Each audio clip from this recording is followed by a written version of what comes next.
Huh. Well, that's different.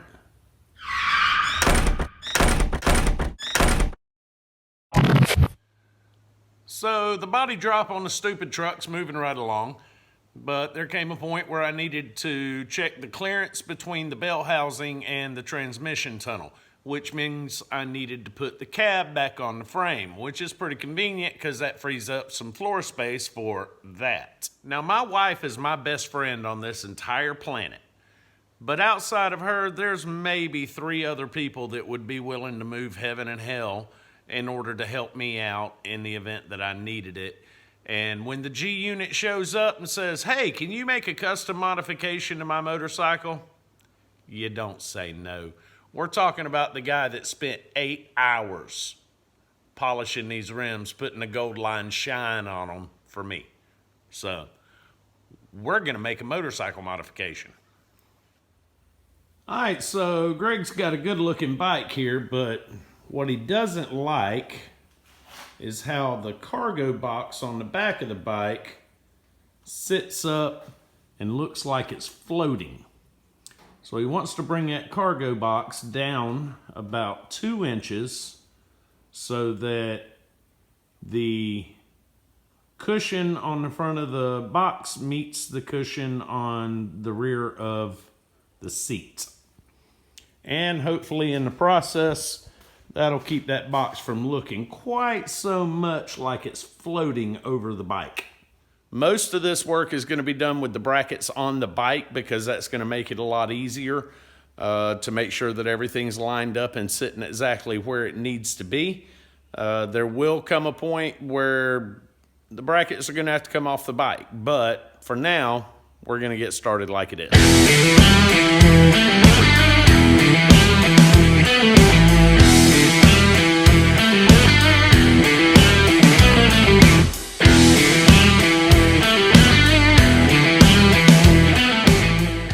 Once I got the box off, I realized that this shelf is aluminum. Can't weld this aluminum to the steel that's on the brackets, assuming that that's actually steel. I don't know what it's made out of. So this shape on top of that is very difficult to work with, which would probably explain whatever this is. It's a big piece of expanded metal that was bolted between the shelf and the box, I assume for the purpose of making this wider and giving some more support to the box. The box is a thin plastic or fiberglass or something, but it has flex. So whatever this is was intended, I assume, to keep that from flexing. So that being said, we're back to the drawing board, and the easiest thing to do is probably just go ahead and redesign the shelf and put a new one in.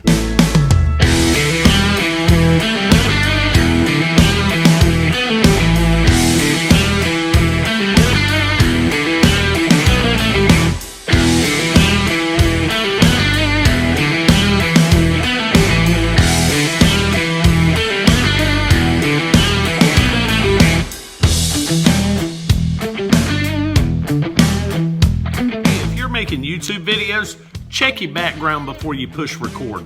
Otherwise, you might end up matching this shape on a piece of metal and cutting it out using only a cutting wheel, no plasma cutter, and shaping it and making it look awesome, but then you can't use the video because, I don't know, maybe there's porn or something playing in the background. I don't judge. That's not what happened to me.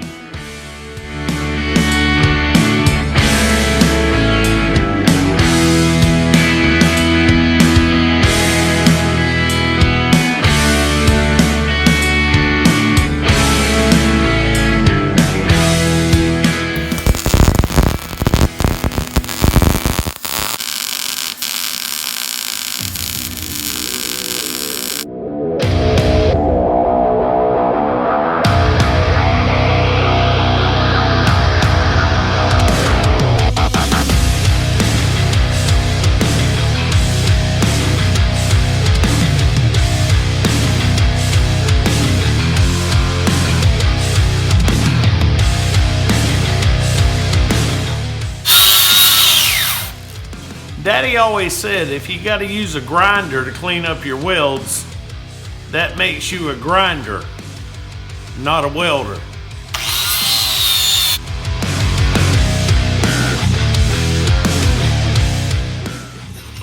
All right, cut out some metal. Got some cardboard, gonna make a template.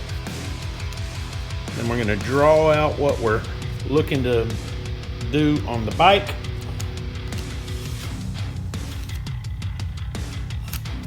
Then we can transfer the shape that we create to the two pieces of metal. Where are my scissors? Where are my scissors? Well, unless you know where they are, there's no point in you watching this. All right, so we got our new shelf sitting on the bike. We got some towels shoved up in it just in case it falls. It won't scratch the paint or anything like that. So we know that this is the, I guess it would help to have a pen that writes. Check that. All right, so we need to draw some type of something that goes up this way. I'd rather it have a curve than just be a straight line, so let's go play with it, find out what we come up with.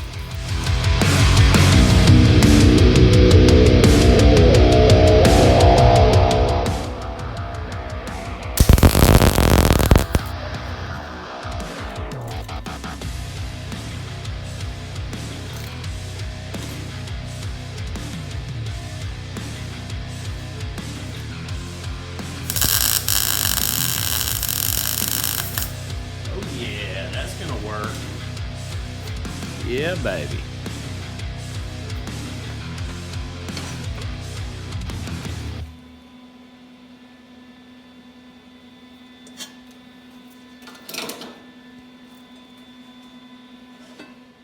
Weld that up. Bolt it on.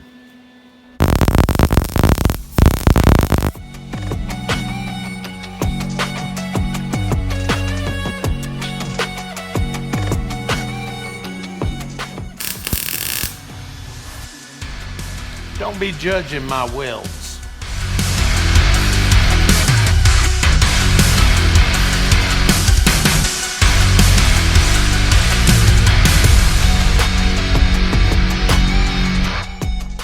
Alright, so we need to clean this up a little bit, and that's going to require a whole bunch of grinding, and you're probably not going to be interested, so we'll skip to the better part shortly.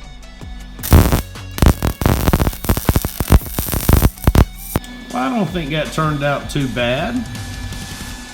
Just a little bit of cosmetic welding and some grinding, and turned out pretty decent.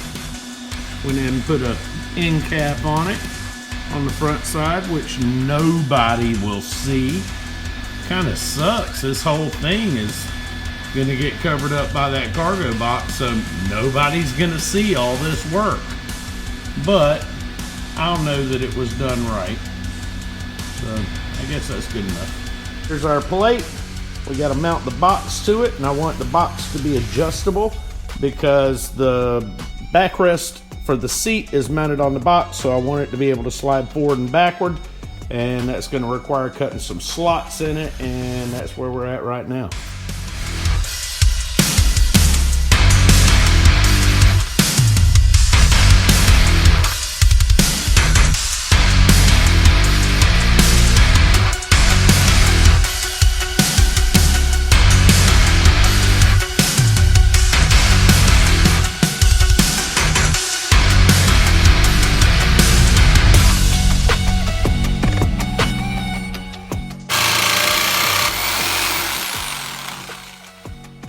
Alright, that took forever. I eventually ended up just trimming this, taking this to the grinder and grinding off the back side of this, making it smaller so that it would fit in the initial pilot hole, so I could just drill instead of having to work it in, because that was a pain in the butt.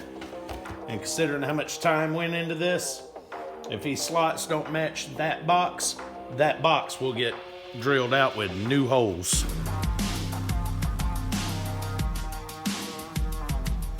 After a quick coat of Rust-Oleum, we got it bolted onto the bike. Got the box mounted onto it. And most importantly, it sits way lower than it did before, and it's adjustable forward and backwards. I think we'll call that a win. Hopefully he'll like it too.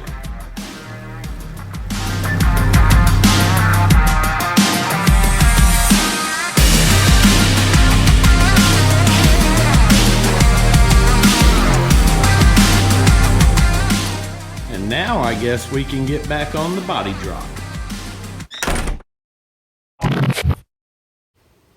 I don't understand. This table was cleaned 2 days ago. Never mind this floor.